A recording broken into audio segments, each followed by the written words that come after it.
자, 어제 새벽에 죄의 기원에 대해서 우리가 살펴보았습니다. 죄는 인간 속에 있는 욕심과 그리고 사단의 거짓말이 합하여 죄가 되어진다, 이렇게 이야기를 했습니다. 어떻게 하면 이 죄를 이길 수 있을까? 첫 번째는 뭔가 누구와 함께 하느냐, 그리고 무엇을 바라보느냐, 무엇을 생각하느냐, 이것을 우리가 어떻게 할까? 그것이 참으로 중요합니다. 그거에 따라서 우리가 죄를 이길 수도 있고 죄에게 유혹되어 넘어질 수도 있다, 이렇게 말했습니다. 그리고 주신 것을 바라보라 그랬어요. 주신 것, 하나님께서 우리에게 주신 것이 너무나 많은데 그것 다 놔두고 내가 갖지 않은 것, 없는 것, 이것 바라다 보니까 결국에는 그 욕심에 이끌려 미혹되어지는 죄악 가운데 빠지는 이런 역사가 있다, 이렇게 말했습니다. 자, 거짓말을 이기는 방법에는 어제 새벽에 살펴보기를 말씀으로 무장되어야 된다. 거짓말을 이기는 것은 진리를 붙잡는 일 외에는 없다, 이렇게 말했습니다. 그래서 말씀, 진리 되시는 말씀을 내 마음에 강하게 붙들므로 말미암아 거짓말을 파할 수 있고 사단의 계계들을 파하여 승리할 수 있다, 이렇게 말했습니다. 자, 오늘 본문에 보면 죄의 속성에 대해서 한번 살펴보도록 합니다. 오늘 본문에 보면은 6절에 보면은 뒤에 여자가 그 실과를 따먹고 자기와 함께한 남편에게도 주매 그도 먹은지라, 이렇게 말합니다. 죄의 속성, 반드시 전염성이 있습니다. 전염성. 자기 혼자만 먹고 끝나는 것이 아니라 남편도 먹어 함께 범죄하게 하는 이런 역사가 있는 것이 죄의 속성입니다. 자, 이 죄의 속성, 어떻게 하면 이 죄의 속성 차단시킬 수 있을까? 참으로 누가 시험 들었을 때 아니면 이렇게 할 때 그것을 차단시킨다는 건 참으로 힘듭니다. 어떻게 보면은 그것을 멈춘다는 것, 아마 자칫 말 잘못했다가는 그곳을 어떻게 보면 미움 사게 되고 자칫 잘못하면 원수 지게 되고 좋은 관계 깨어지고 이럴 수 있기 때문에 누가 시험 들면은 그냥 쉽게 그냥 거기에 동조할 수 있는 이런 가능성이 많아요. 이것이 바로 넓은 길입니다. 넓은 길. 좁은 길은 누군가 죄에 빠지고 시험에 빠졌으면 그것을 스톱시켜 줘야 된다는 사실입니다. 자, 선교사님, 아는 선교사님이 저에게 이런 말을 해요. 참 재밌는 이야기입니다. 의견이 다른 사람과 동행할 수 있는 것이 지혜다, 이렇게 말합니다. 자기와 생각이 다르고 보통 사람들은 보면은 거의 생각 같은 사람끼리, 의견 비슷한 사람끼리 동행하기를 원합니다. 그러면 어떻게 보면 의견이 같고 생각이 같기 때문에 쉽게 동행하게 돼요. 그러나 지혜 있는 사람은 그러지 않고 자기와 의견이 다른 사람과 함께 할 수 있는 사람이 지혜로운 사람이다. 왜냐하면 때로는 내 생각이 잘못됐고 내 의견이 잘못됐고 이렇게 되었을 때 의견이 다른 사람과 동행하게 되면 그 사람이 나의 잘못된 것을 바로 지적해 줄 수 있기 때문에 때로는 내가 곁길로 갈 수 있는데 그것을 막아줄 수 있다, 이렇게 이야기하고 있습니다. 참으로 맞는 것 같아요. 우리 예전에 보면은 영화 제목에 이런 제목이 있어요. 적과의 동침이다.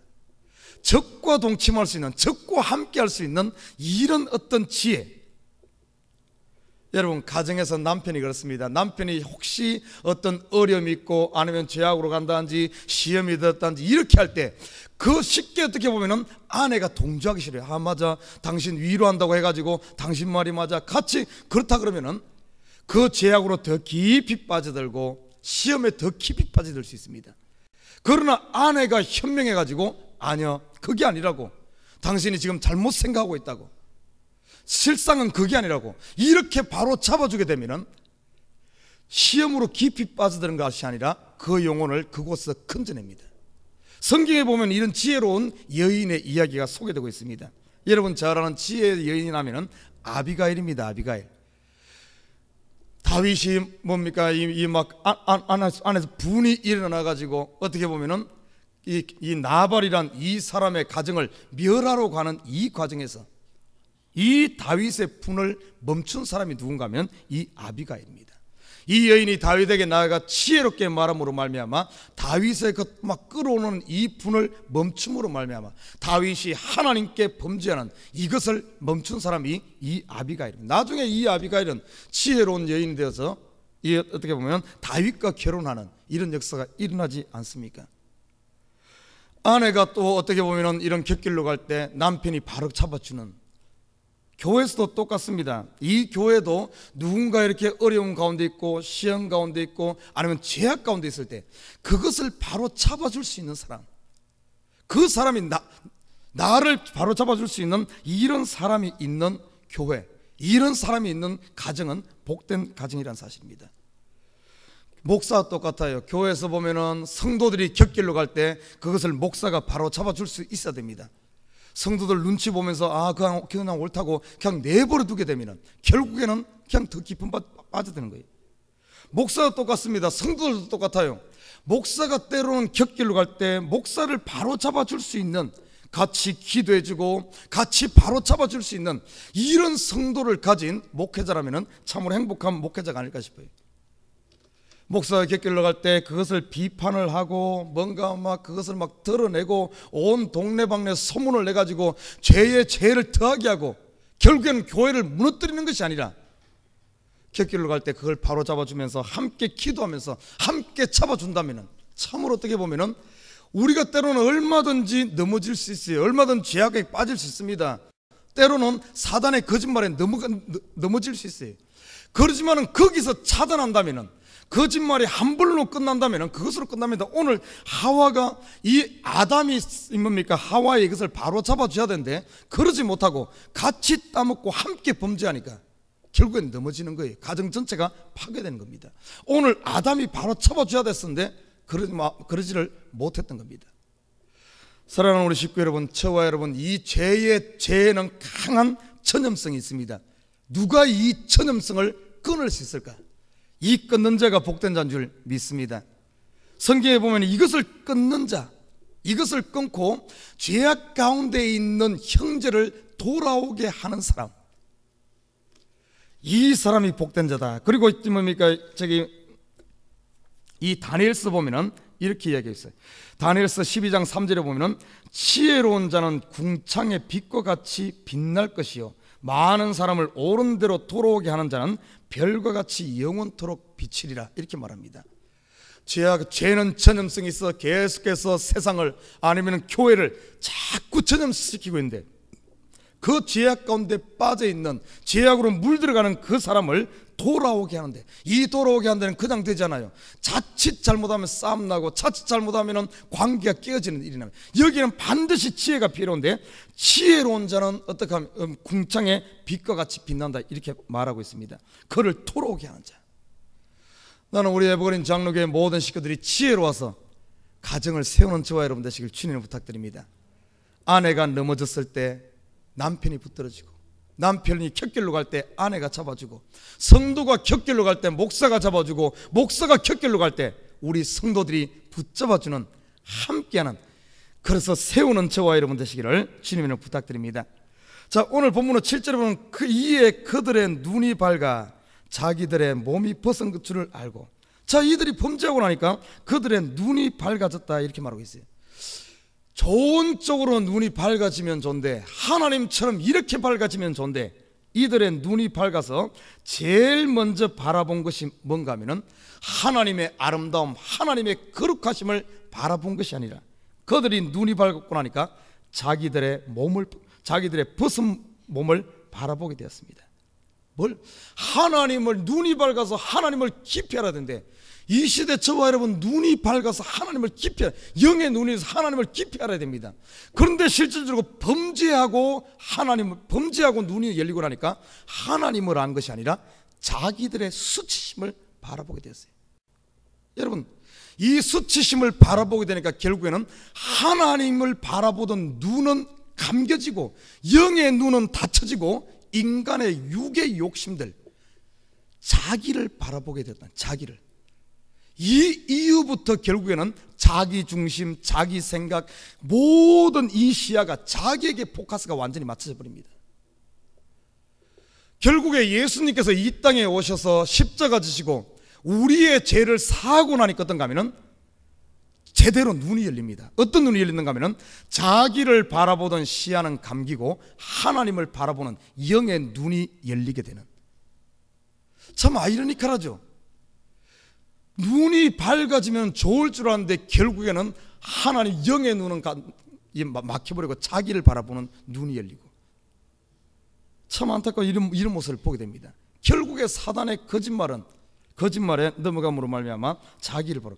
지금 이 시대 똑같아요. 지금 저와 여러분의 시야가 하나님을 바라보지 못하고 하나님의 아름다움과 하나님이 주신 놀라운 이런 세계를 바라보지 못하고 결국에 모든 시야가 나 중심으로 빠져 있고 나에게 포커스가 맞췄다면, 어떻게 하면 나를 기쁘게 할까, 어떻게 하면 자기 중심에 모든 것이 포커스가 맞춰져 있다면, 여러분 지금도 계속해서 어떻게 보면은 사단의 거짓말에 속아 죄악 가운데 있는 상태라고 보면은 틀림이 없습니다. 그러나 우리가 제대로 눈이 열리고 나면은 나를 바라보는 것이 바뀝니다. 사도 바울은 이렇게 말합니다. 믿음의 주여 온전케 하시는 예수를 바라보자. 모든 신약에 성령 충만하고 예수를 그리스도를 영접하여 구원 얻은 성도들의 모든 눈은 자기에게 맞춰져 있지, 더 이상 자기에게 맞춰지지 않았습니다. 모든 포커스가 하나님께 맞춰지고 어떻게 하면 하나님을 기쁘시게 할고 하나님을 영화롭게 할고 모든 것이 포커스가 하나님께로 맞춰진 영의 눈이 열린 이 사실을 보게 됩니다. 이 죄는 결국에는 자기들의 수치심을 보게 하는 이런 쪽으로 열려버렸어요. 자, 범죄 후 찾아온 감정 중에 첫 번째가 뭔가 하면 수치심과 부끄러움이라는 사실입니다. 그리고 두 번째 저 뒤로 보면은 두려움과 공포, 그리고 변명과 정죄, 그리고 빛을 싫어하며 양심에 고통하는 이런 감정들이 찾아오게 됩니다. 그 뒤에 보면 눈이 밝아 자기들의 수치스러운 것을 본 이후에는 이들이 뭐 했는가 하면 무화과나물 잎을 엮어서 치마를 만들었다 이렇게 말합니다. 자기의 수치를 가리기 위해서 어떤 치마를 만들어 입는 이 일이랍니다. 여러분 한번 생각해 보십시오. 이 무화과나무 잎을 가지고 치마를 만들어 입었다. 모르겠어요. 일시적으로 잠깐은 가릴 수 있을지 모릅니다. 그러나 그것이 얼마나 가겠어요? 일주일 가겠습니까? 한 달 가겠습니까? 잎사귀로 만드는 이 치마가 얼마나 오래 가겠어요? 그 치마 또 마를 때쯤 되면 새로 만들어 입어야 될 겁니다. 결국 보면은 우리 죄악된 인생의 결국은 뭔가 하면은 한평생 자기 수치 가리기 위한 치마 만들어 입는 인생으로 끝난다는 겁니다. 한번 봐요. 예수 없는 인생들 왜 돈을 법니까? 왜 공부를 합니까? 왜 일을 합니까? 가만히 보면은 전부 자기의 약한 부분을 채우기 위해서, 자기의 수치스러운 부분을 가리기 위해서 결국에는 모든 인간의 모든 수고가 따지고 보면은 결국에는 수치 가리기 위한 치마 만들어 입는 일에 모든 전 인생을 소유한다는 겁니다. 얼마나 안타까운 인생입니까? 그러나 뒤에 보면은 그것으로 끝나지 않아요. 저와 여러분 예수 그리스도를 영접한 저와 여러분, 하나님께서는 이 무화과나무 잎의 치마가 아니라 하나님께서 무엇으로 이 수치를 가릴 수 있는 걸 해주는가 하면은 21절에 보면은 여호와 하나님이 아담과 그 아내를 위하여 가죽옷을 지어 입히시니라. 일회성으로 끝나는 것이 아니라 가죽옷, 겨울이 와도 든든한 가죽옷으로 우리의 수치를 가려준, 다시 말해 예수 그리스도의 의의 옷으로 우리를 입혀줌으로 말미암아 하나님 앞에 부끄럼 없는, 더 이상 수치스럽지 않은 이렇게 만들어준 사실을 우리가 볼 수 있습니다. 여러분, 우리가 지금 자기 수치, 자기의 약한 것 채우기 위해서 만약에 평생 쫓아간다면 이제는 어떻게 얼마나 불쌍한 인생인지 몰라요. 그러나 우리가 더 이상 이 예수 그리스도께서 하나님께서 지어준 가죽옷을 입은 사람들은 더 이상 자기 수치 가리려고 인생을 살지 않습니다. 이제 남은 인생은 그것 가리는, 수치 가리는 인생이 아니에요. 어떤 일인가 하면 이제는 다시 예수님께서 우리의 수치를 가려줬기 때문에 다시 우리의 눈을 하나님께로 향하고 그분께서 우리에게 주신 명령, 원래 오리지널 명령을 수행하는 일에 전심전력하게 되어 있습니다.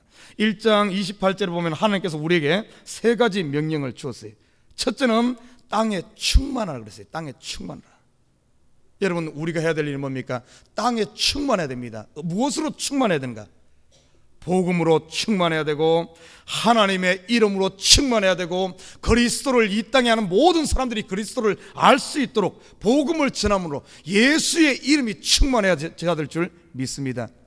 이것이 뭔가 하면 우리 사람으로 이 땅에 충만해짐으로 말미암아 우리 사람은 하나님의 형상을 닮은 사람 아닙니까?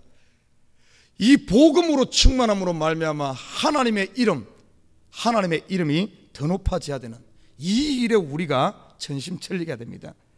두 번째는 뭘 해야 되는가 하면은 정복해라, 땅을 정복해라 그랬어요. 이 땅은 두 가지입니다. 첫 번째는 우리의 마음의 땅을 정복해서 우리 마음에 예수 그리스도가 가득 차 있어 하나님이 왕 되어야 됩니다. 이 땅에 이 하나님이 왕 되셔야 돼. 내 마음의 주인이 예수님이 되어야 될 줄 믿습니다. 여러분 매일매일 내 마음을 다스리고 정복하고 있습니까? 아니면 그냥 내버려 두가지고 잡초밭과 그냥 가시밭으로 변해 있습니까? 우리 마음을 잘 다스려야 돼. 이것이 땅이야. 땅을 정복하는 것이야. 두 번째는 뭔가 하면은 땅끝까지 복음을 전하라 예수님께서 명령하셨듯이 내 주위에 내 바운더리를 무엇을 해야 되는가 하면은 정복해야 됩니다. 예수의 이름으로 빛으로 정복해야 돼. 빛으로. 어둠으로 정복하는 것이 아니라 빛으로 내 바운더리, 먼저는 가정을, 이웃을, 나에게 속한 모든 바운더리를, 저와 여러분 빛입니다. 이 빛을 그냥 이 속에다 숨겨두면 안 돼. 이 빛을 비추어서 여러분이 선 위치에서 어둠을 쫓아내는, 이것이 뭔가 하면은 다스리는 이 몸에 정복하는 거예요. 정복. 예수의 이름으로 오늘 하루도 정복하시기를 주님의 이름으로 부탁드립니다. 여러분의 선 가정이, 여러분의 선 사업이 여러분을 통하여 빛이 나야 돼. 여러분을 통하여 기쁨이 있어야 돼. 여러분이 있음으로 말미암아 그 사업체가 살아나야 될 줄 믿습니다. 이게 우리가 해야 될 바로 예수 그리스도의 의의 옷을 입은 사람들의 삶입니다. 세상 사람들은 그렇지 않아요. 자기 수치 가리는데, 자기 가리는데 모든 인생을 투자하지만 저와 여러분은 예수님께서 그 수치를 가려주었다는 사실을 기억해야 됩니다. 그리고 마지막으로는 다스리는 일입니다. 다스리는 일. 잘 다스려야 돼. 무엇부터 다스려야 되겠어요? 성경에 보면 모든 동물들이나 이런 모든 것을 하나님께서 우리에게 주었습니다. 여러분의 바운더리에 속한 모든 것을 여러분이 다스릴 줄 알아야 돼. 여러분, 하나님께서 여러분에게 뭘 주었습니까? 여러분에게 물질을 주었어요. 이 물질을 잘 다스릴 줄 알아야 돼. 이 물질을 잘 관리하지 다스리지 못하니까 주면은 다 낭비해버리고 오히려 사단에게 갖다 주는 이런 일들이 일어납니다. 하나님께서 우리에게 건강을 줬어요. 이 건강도 잘 관리하고 이것을 잘 다스려야 됩니다. 여러분에게 지혜를 주고 지식을 줬습니다. 이 지식도 잘못 사용하게 되면은 하나님 영광 가려야 됐어. 이 지식을 잘 다스리고 잘 관리하게 되면 얼마나 이것을 가지고 하나님의 큰 일을 할 수 있는지 모릅니다. 여러분에게 주신 것이 무엇입니까? 이것을 잘 다스리고 관리함으로 말미암아 결국에는 그걸 통해서 하나님의 영광을 드러내는, 하나님의 이름을 만물의 뭡니까? 모든 이에게, 모든 사람뿐만 아니라 모든 집안 모두에게 하나님의 이름을 드러내는 것이, 이것 해야 되는 것이 우리 하나님께서 사람을 만든 목적이라는 사실입니다. 아무튼 저와 여러분, 이 죄의 전염성을 끊을 수 있는 지혜로운 저와 여러분 되시고, 더 이상 금방 말라 없으실 치마로 자기 수치 가리는데 인생 낭비하지 말고 예수 그리스도의 의로 여러분 가려진 사람들이니까 이제는 주의 영광을 위한 하나님께서 우리를 지으신 이 근본 목적, 이 일에 전심전력하는 오늘 하루 삶이 되기를 주님의 이름으로 부탁드립니다.